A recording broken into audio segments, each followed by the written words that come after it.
Sure.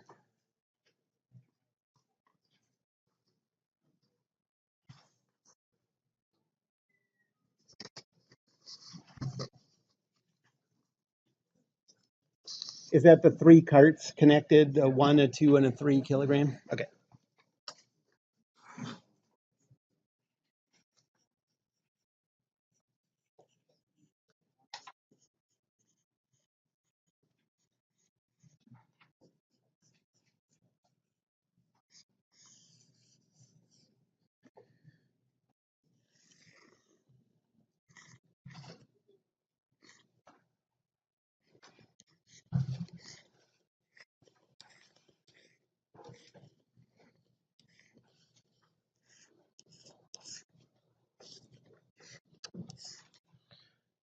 Okay, so this one is 1 kilogram. This one's 2 kilograms. This one's 3 kilograms. You have a 20 Newton force going this way.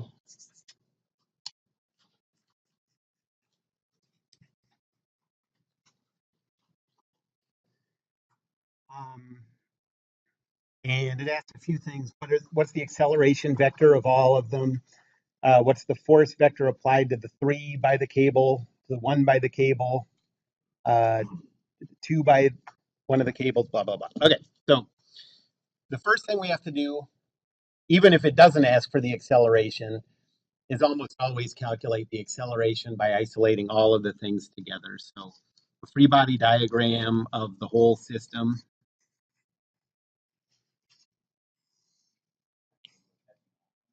Yeah, there's 2 different, yeah, the trick question. Thank you. There's 2 different cables. So that's not a single one.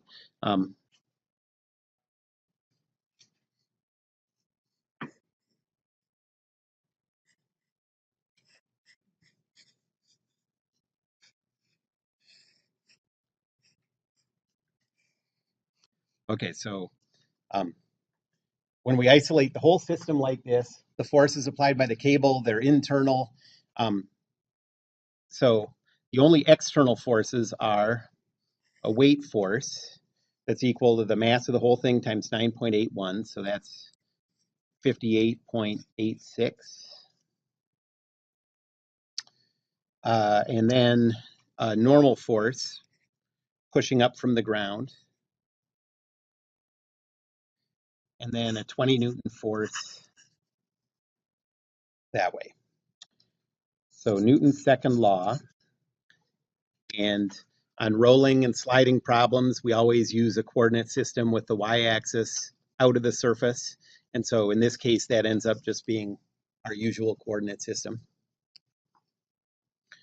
So Newton's second law says positive 20, 0,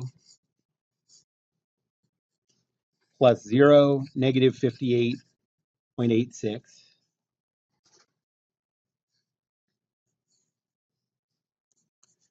plus 0n is equal to the mass of the system times the acceleration. And we know that the acceleration is only along the x-axis.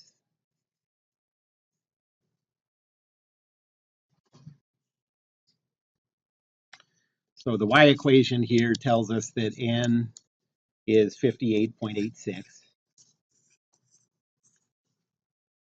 But the one that's useful for what we're asked for is the x equation that says 20 is equal to 6a.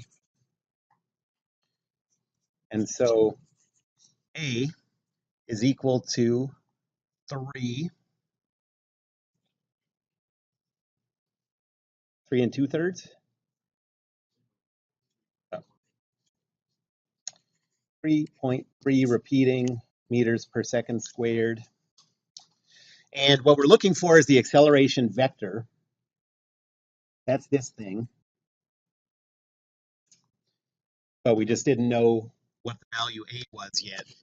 And so the acceleration vector, then plug a in and you get 3.3 repeating in the positive x direction, 0 for y.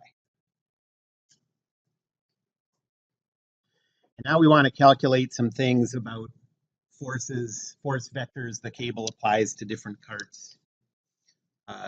This is part A. part B, what's the force vector applied to the 3 kilogram cart by the cable? So we're trying to calculate a force on the 3 kilogram cart. And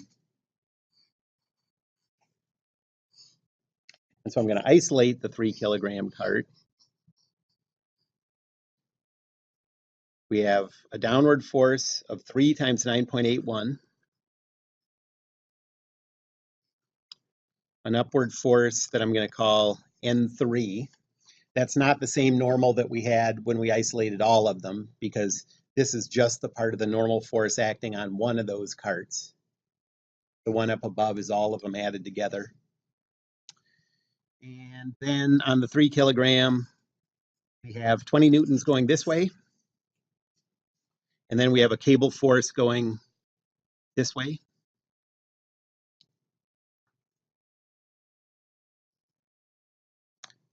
I'll write that as Q3. So that's the tension in the cable that goes between the 2 and 3 kilogram carts. And then Newton's second law says 20, plus negative T23, 0, plus 0, negative 29.43, plus 0, N3, is equal to the mass of what we're isolating now. So now that's just 3 times the acceleration vector that we figured out in part A. So 3.3 repeating 0.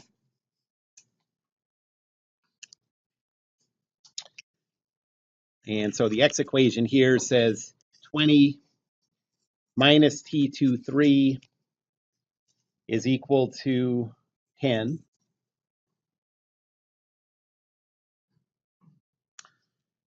And then solve for T23, and that's equal to 10 newtons.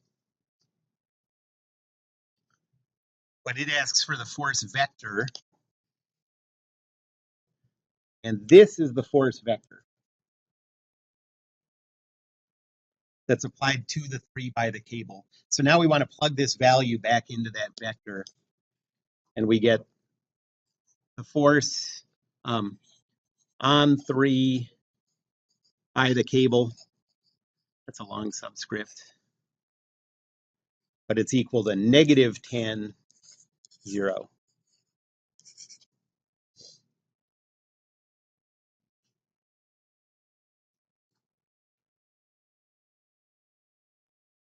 Any questions about that? Okay, so let me answer one more question. Most of these you would answer the same way, but what's the force vector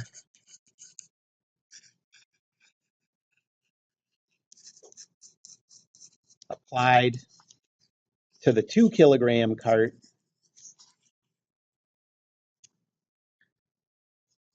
by the same cable?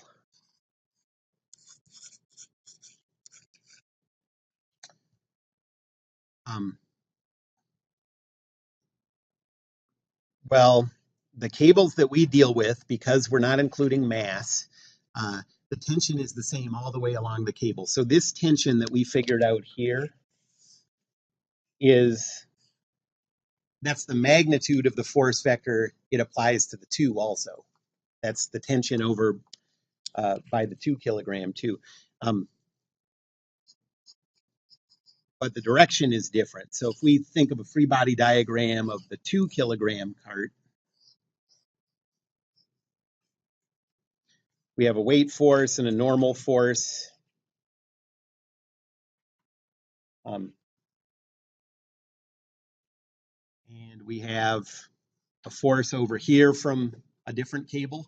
But this, over here, we have a force vector applied by the cable between the 2 and the 3. And that has the same magnitude of force that it does when it applies the force to the 3 kilogram. So this is a force vector applied to the 2 kilogram cart. And so the force on the 2 by the cable, this time it's in the positive X direction. So this is 10, 0.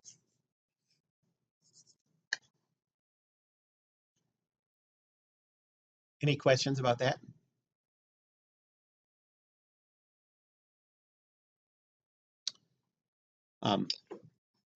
Other valid ways to write these, this is also equal to something in that direction with a magnitude of 10 newtons. It's also equal to negative 10 I.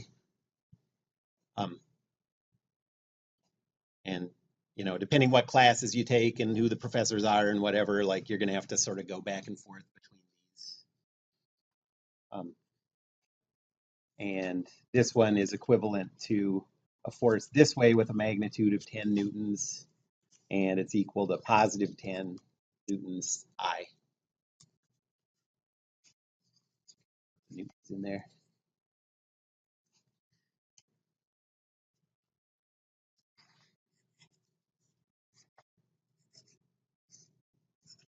Any other homework questions? 19. Okay. 19 looks complicated, but I guess let me just sort of to try to make you be kind of disciplined with yourself about how you approach those cables. So this is the one that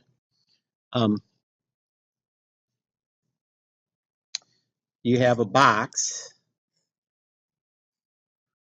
and it's hanging from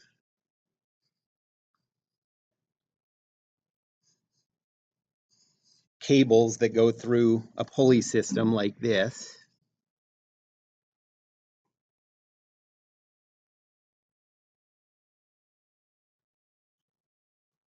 And it has a mass of 150 newtons.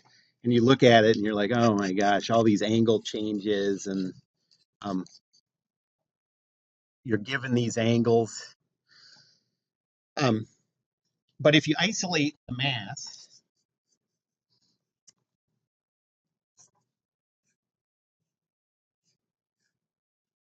there's a weight force of 150 times 9.81, so that's 1471.5.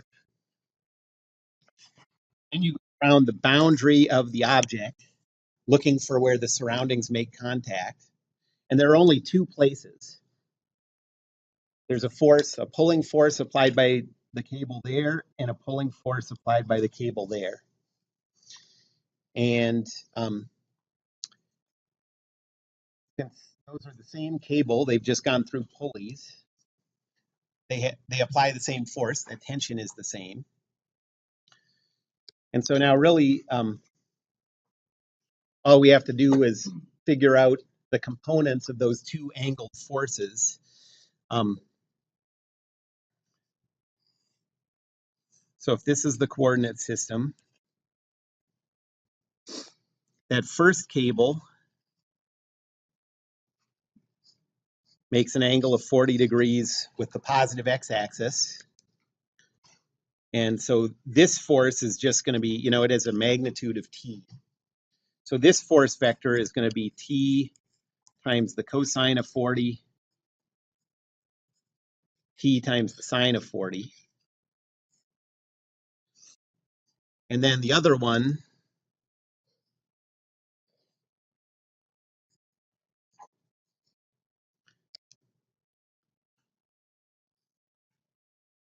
has a force with a magnitude t in that direction. And this angle is 40. So this time we're going to have t cosine and sine of a different angle. And that angle going counterclockwise from the x-axis is 180 minus 40, so 140.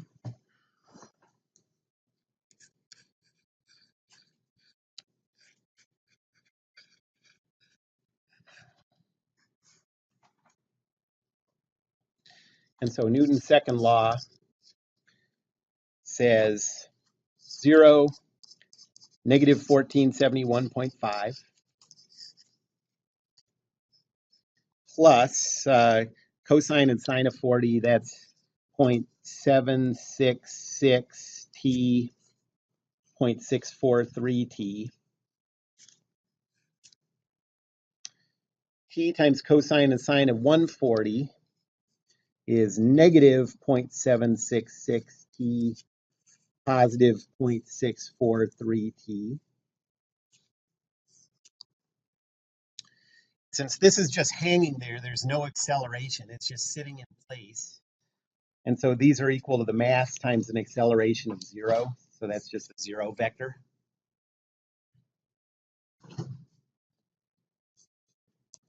So the x equation, you get these two terms to cancel. You just get 0 equals 0. But they don't, those two terms don't cancel for the y equation. And so you get,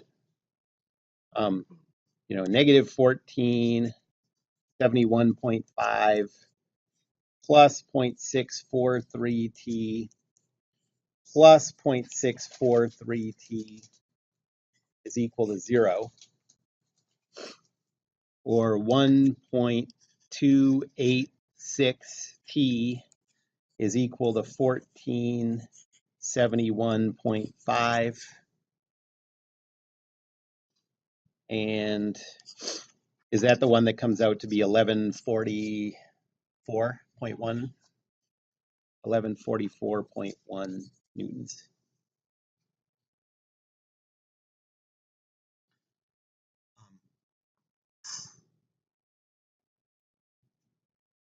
And now it doesn't ask for that tension, it asks for force vectors. So now you have to plug that back into this and this to express those as vectors. I'm not going to do that. But one of those forces is this way, so 1144.1 newtons that way, and one of those forces is that way with a magnitude of 1144.1.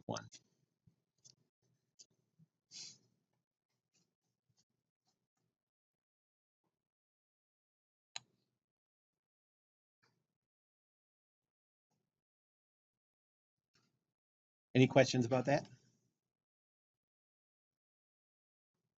Any other homework questions? Yeah. What?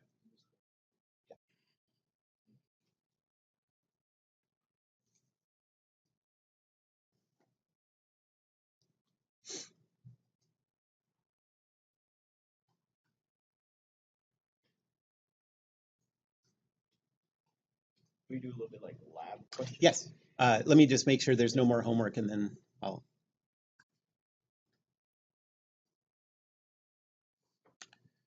Okay, no more homework questions? All right. Okay, questions about the labs? Number 4. Do you have it with you? I don't have those with me. Okay.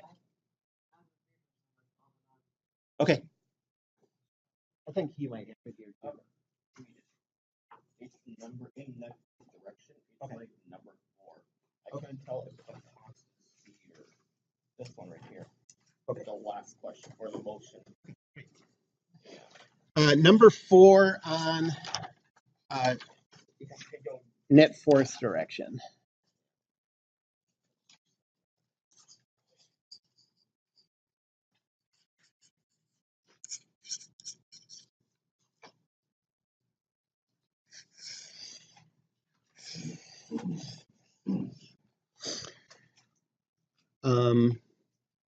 Okay, so this is the one where this ball is being swung around in a circle, and this circle is vertical like this. So, this is up, and so gravity is acting toward the bottom of the page, and we're going to analyze the velocity direction, acceleration direction, and net force direction at this point. and let's say that it's going this way.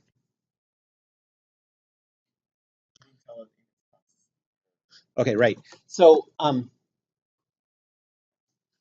a case like this, the string itself is not contributing to whether it speeds up or slows down. So the only thing making it speed up or slow down is whether it's rising or falling. If at that instant the height is increasing, it's going to be slowing down.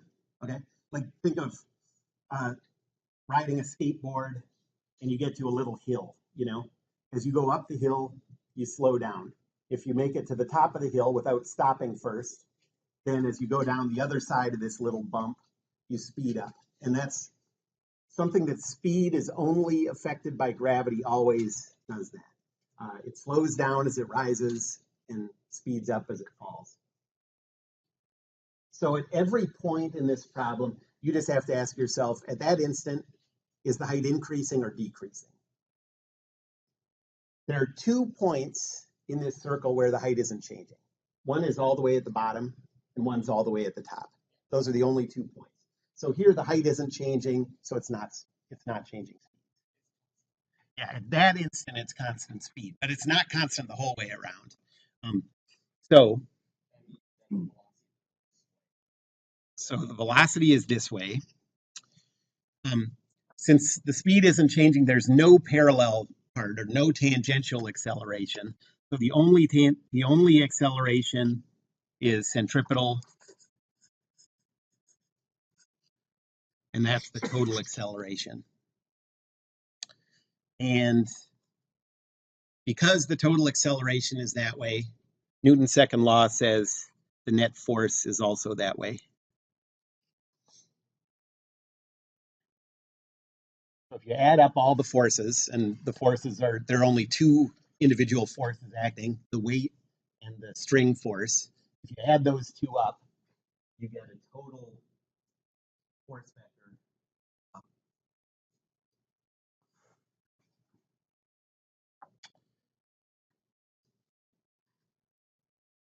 Okay, so let's do one more point.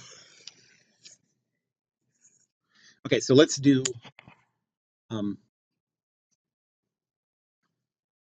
let's think of what's happening here, and it's still going around this way. So now at this instant, the ball is changing heights. So there is going to be a speed change. The velocity is this way. Since it's on the way up, it's slowing down. So the tangential acceleration is down. Centripetal is always toward the center. And so the total acceleration is somewhere between those 2 parts of the acceleration. So that's the direction of the acceleration vector. And since we don't know the exact acceleration direction, you know, that's as precise as we can be about the direction of the net force too. So that's also the direction of the net force. Mm-hmm. If it's like double, if the circle is like on the other side of it, it's going to be speeding up because we're going down. So that means that the velocity is going down and the acceleration additional. Exactly. Oh, okay. Any other lab-related questions? Okay. If you want to bring questions tomorrow, I'd be happy to answer lab questions before the lab exam on Friday. So, you know, glance over it and let me know if you have any.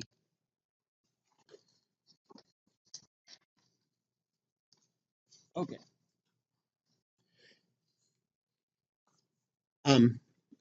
Last time, so we're going back to talking about friction.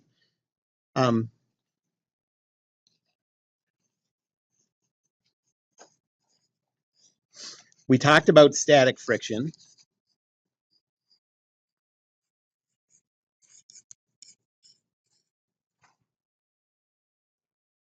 And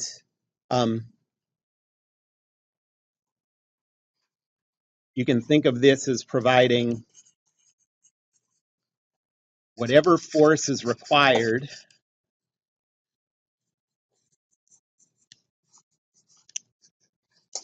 to prevent sliding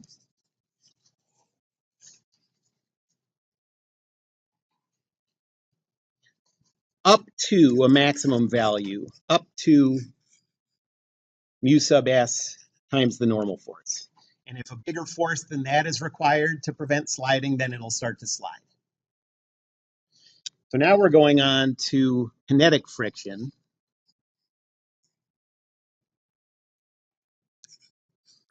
This one is easier to deal with. So unlike static friction,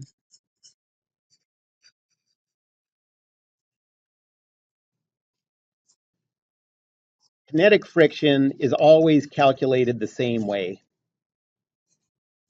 You know, there's no trying to figure out what force is required and then comparing it to an answer. Kinetic friction is always calculated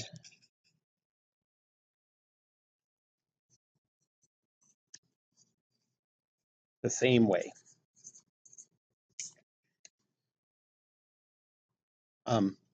So the force of kinetic friction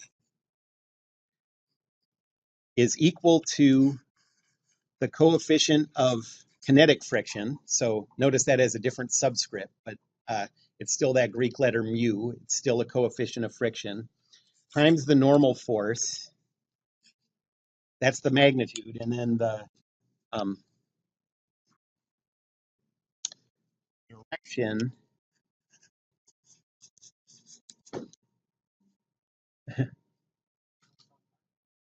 Oh, that's right. So it's in a direction. I was afraid that was going to be like a fire drill or something.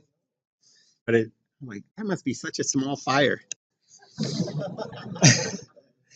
In a direction opposite the velocity vector. Okay, so it's always trying to slow it down. It's a force that's always acting opposite the velocity vector. So notice you always have to know the direction of motion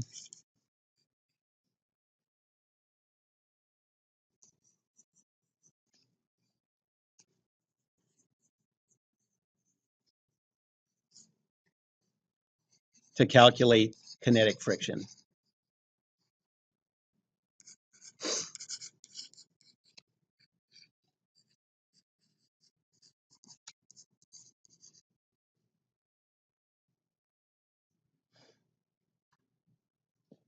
Okay, so let me do an example.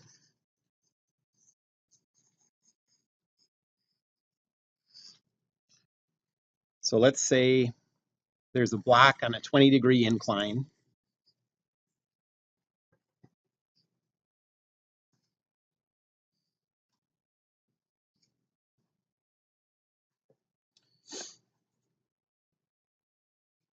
And let's say that the coefficient of kinetic friction is equal to, let's make it small, 0.05.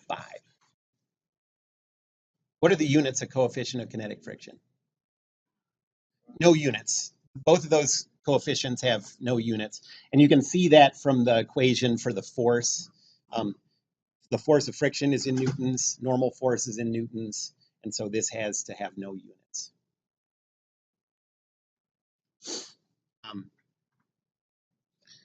And let's say that the mass is 10 kilograms.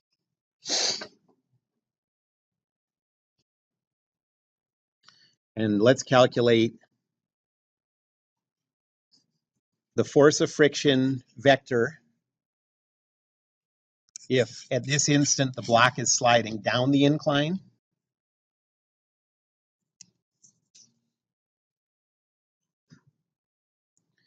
And then second, what's the force of friction if the block is sliding up the incline?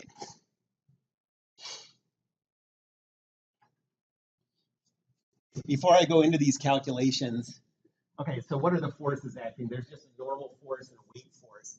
How is B even possible? How could it possibly be sliding up the incline?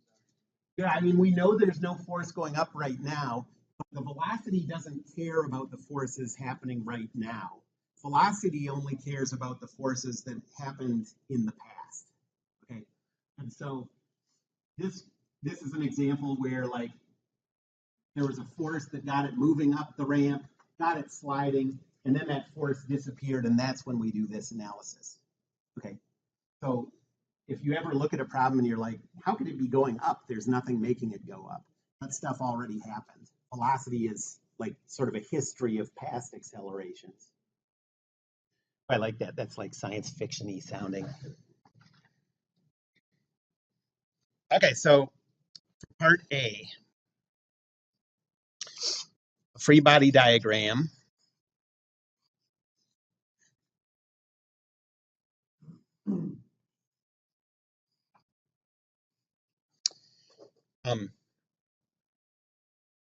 There's a weight force of 98.1, and there's a normal force, and now there's a friction force. And which way does the friction force go? It goes up the ramp because it's always opposite the direction of the velocity vector. And since it always has the same magnitude, I can write this as, I can just put this in here like this. Okay. We don't have to like calculate what it needs to be and then calculate this and compare to it. That's just what it is if it's moving. And we're going to use the rotated coordinate system because all things considered, it makes these problems a lot easier.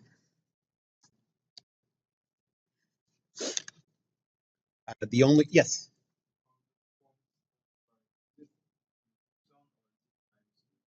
It's times the normal. And the way you can tell when I write it is when I mean the normal force, I'm always going to give it the hat and shoes. And when I mean it as newtons, it'll always just be a plain capital N. That is a real pain.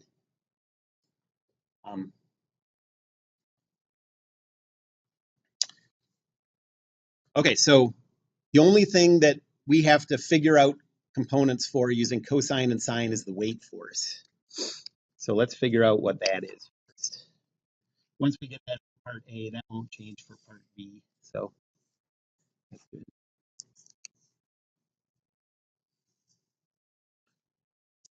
Okay, so here's X, here's Y. The weight force is this way.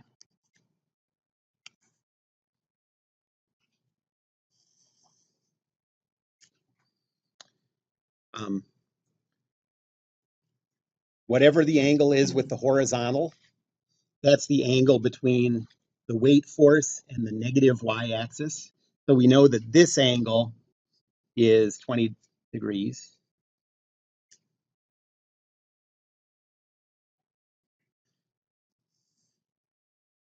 This is the theta we want.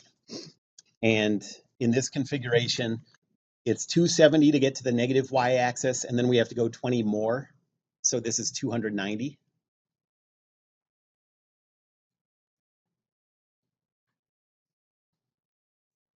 So that weight force is 98.1 times cosine of 290, 98.1 times sine of 290. Can someone tell me what those are?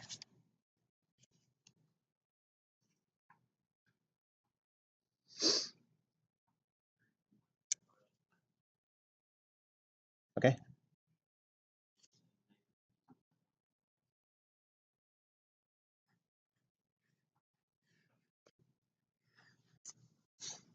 Okay.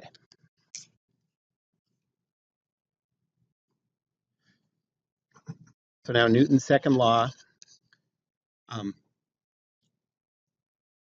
we have the weight force.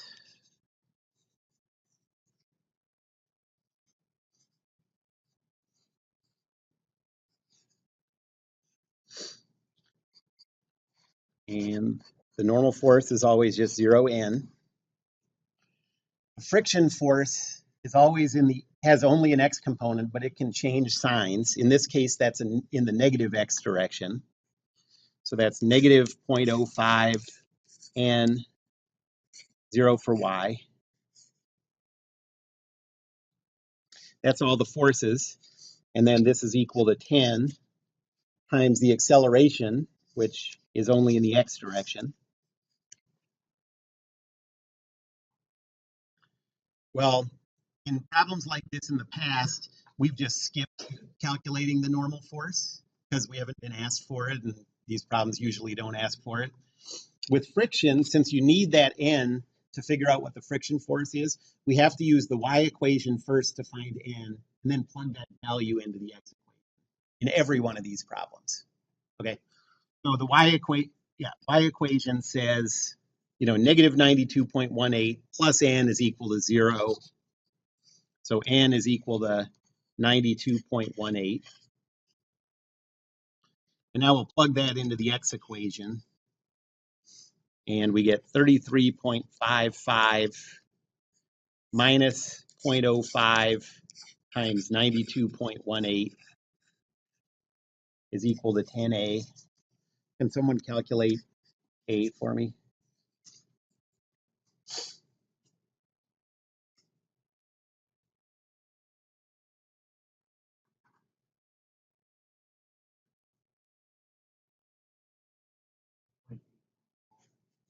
Positive 2.894 meters per second squared. And then if you want that as a vector, I'll get back into this acceleration vector. And the acceleration is 2.8940. Or you can also just think of that as a magnitude of 2.894 going down the ramp.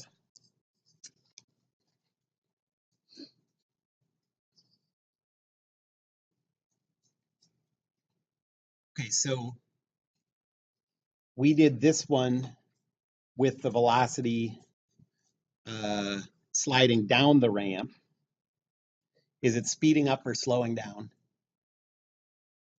Speeding up because the acceleration and velocity are in the same direction.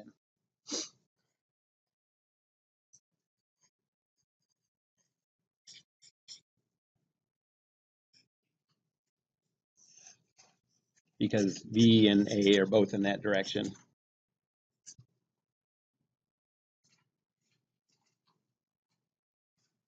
Okay, so now we're going to do it with it's the same configuration, but now we're talking about this block is sliding up and gravity's slowing it down.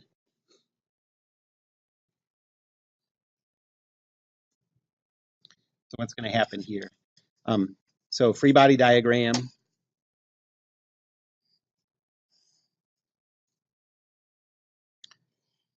There's a weight force of 98.1. There's a normal force N. This time it's sliding up the ramp, so the friction force is down the ramp. And the magnitude is 0.05 N.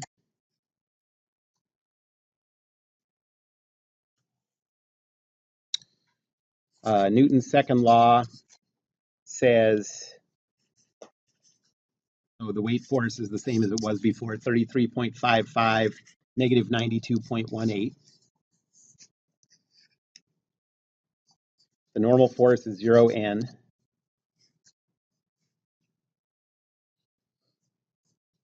And the friction force is in the positive x direction this time because of the direction change of the velocity. And that's equal to the mass times the acceleration.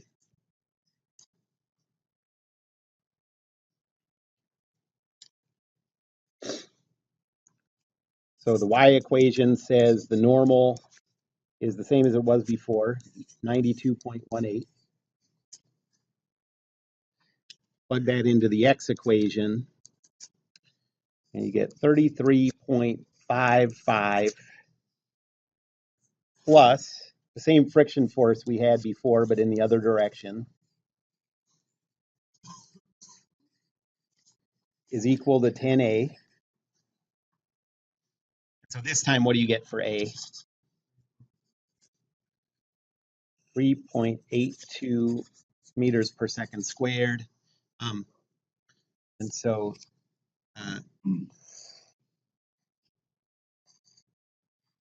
it's an acceleration down the ramp because it's in the positive X direction. You can write it either of these two ways. Okay, two questions about this. First, is it speeding up or slowing down? It's slowing down because the velocity is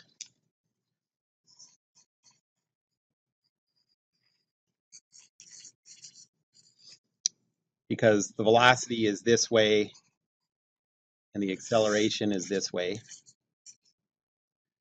And then the second question is, notice, the magnitude of the velocity was the same in A and B.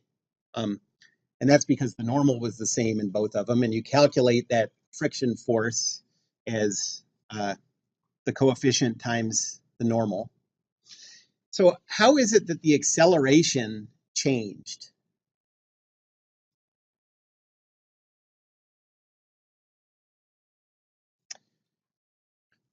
Well, so because even though the magnitude of that friction force is the same, if you change the direction of that friction force, it interacts differently with the other forces. And so in part A, when it's sliding down the ramp, you have the friction force fighting against the weight force. The friction force is acting this way, the weight force is acting this way. Okay, and so you get, sort of because of that fighting against each other, you get a smaller value for the winning acceleration. And the winning one in this case was gravity. But then in the next example, the weight force is pulling it down the hill. The friction force is also trying to pull it down the hill. And so those two effects add and you get a bigger total acceleration.